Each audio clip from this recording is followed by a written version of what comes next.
Olá, turma! Hoje nós iremos falar sobre vozes do verbo. O que seria vozes do verbo? Vamos lá, vamos preparar mais ou menos assim, preparei para vocês mais ou menos para entender o que é vozes do verbo, que são as vozes verbais. As vozes verbais é a relação do sujeito com a ação do verbo na minha oração. De acordo com a relação do meu sujeito, o verbo ele tem uma voz verbal. Por exemplo, se eu tenho um sujeito agindo dentro da minha oração, ele está agindo ali, eu tenho uma voz verbal. Quando o sujeito está sofrendo a ação, eu tenho outra voz verbal.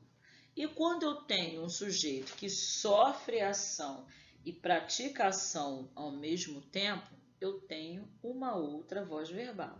Então, na verdade, eu tenho o quê? 3 tipos de vozes aí que vocês irão aprender. As vozes verbais, elas vão tratar da ação do sujeito dentro da minha oração, ou mesmo da função dele em relação ao verbo, ou ainda da relação direta do meu sujeito com a ação do verbo dentro da minha oração. Então, vamos observar aí o slide a seguir para vocês entenderem esses 3 tipos de vozes que nós iremos aprender. Uma que pratica, uma que sofre e uma que acontece as duas ao mesmo tempo. Como eu falei aí, as 3 vozes, a ativa, a passiva e a reflexiva. Na voz ativa, o sujeito ele é agente, então é que quando ele pratica a sua ação diante do verbo. Nós temos aí como exemplo, ele fez o trabalho. Nós temos sujeito, verbo e complementa aí um objeto direto, trabalho. Então aí dentro dessa minha oração, o meu sujeito, ele, né, é o sujeito que ele é agente, porque ele está praticando a ação de fazer o trabalho. Então, quando eu tenho um sujeito agente, quando ele pratica a ação expressa pelo meu verbo, eu tenho o quê? Uma voz ativa. Já quando o meu sujeito ele sofre a ação expressa pelo verbo, eu tenho o quê? Uma voz passiva. Como aí no segundo exemplo, o trabalho foi feito por ele. Na passiva, o sujeito o quê? Ele sofre a ação. Ele sofre a ação direto pelo verbo. O trabalho foi feito por ele. Tá? Observe que eu fiz a mudança no verbo, né? Aí, se eu comparar com a oração de cima, eu fiz o quê? O sujeito, ele virou complemento, e o meu complemento da oração de cima virou o meu sujeito, que é o trabalho. E eu fiz uma mudança no tempo verbal. Então, o meu sujeito, quando ele sofre ação, eu tenho o quê? Uma voz passiva. Vamos lá na voz reflexiva. Na voz reflexiva, o sujeito ele sofre e pratica a ação ao mesmo tempo. Para isso, precisamos de um pronome reflexivo, que é o se aí, ó, logo aí no finalzinho da oração, você observa aí o se. Isso aí é para ajudar, para auxiliar nessa reflexão. Então, quando eu digo o menino feriu-se, ele está o quê? Ele está praticando e sofrendo a ação do verbo ao mesmo tempo. Só que vocês têm que observar, né? Observar na oração aí na voz reflexiva, que existe uma voz de reciprocidade. Reciprocidade? Que é isso, hein, professora? Que fala essa, de que palavra é essa difícil? Então, o que acontece essa reciprocidade? É quando o sujeito aparece no plural ou é um sujeito composto. Deixei aí para vocês 2 exemplos. Lutadores feriram-se. Então, o que? Eles feriram entre eles, uma relação entre eles, uma relação mútua entre os dois. Eles feriram um ao outro. Então, tem o que? Uma reciprocidade.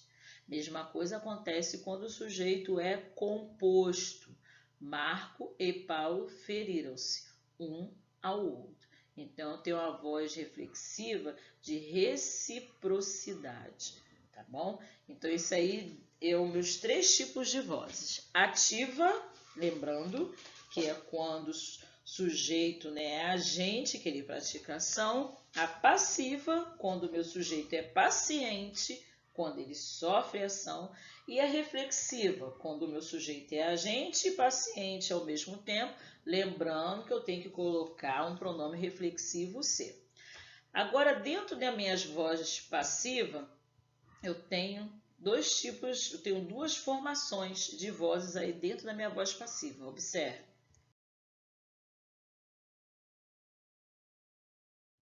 Vamos lá. Dentro da minha formação da voz passiva, eu tenho a voz passiva analítica e tenho a voz passiva sintética. A voz passiva analítica, ela se constrói da seguinte maneira. Nós temos o verbo ser, mais o particípio do verbo principal, que é o verbo que vem logo depois. Lembramos que o verbo pode estar no particípio ou no gerúndio, né? Terminando em ando e terminando em ado. Lembrando, para relembrar o particípio do verbo, nós vamos lá no ano passado, logo no início, falando dos verbos no particípio. Então, a voz analítica é isso, ele constrói de maneira diferente, é quando o verbo está o que? No particípio. A escola será pintada. Então, quando eu tenho assim, a escola será pintada, eu tenho o verbo, eu tenho o sujeito e tenho o verbo ser mais no particípio. Então, eu tenho uma voz passiva analítica. Agora, vamos observar a voz passiva sintética. A voz passiva sintética é mais fácil, né? É quando constrói-se com o verbo na terceira pessoa, seguindo desse pronome apassivador, aí, como eu falei na última vez, o se. Então, quando você observar aí, abriram-se, destruiu-se, eu tenho o verbo na terceira pessoa, mas esse pronome aí é passivador aí, se. Então, isso aí eu tenho o quê? Uma voz passiva sintética. Abriram-se as inscrições para o concurso, destruiu-se o velho prédio na escola.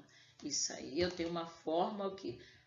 Da voz passiva sintética. Não esquecendo que o verbo está em terceira pessoa, mais um pronome apassivador, tá bom? Então, vamos fazer o seguinte agora. Nós vamos fazer o exercício que eu vou deixar lá na plataforma, na página 57, tá? Vocês vão fazer e daqui a pouco nós iremos corrigir, tá bom?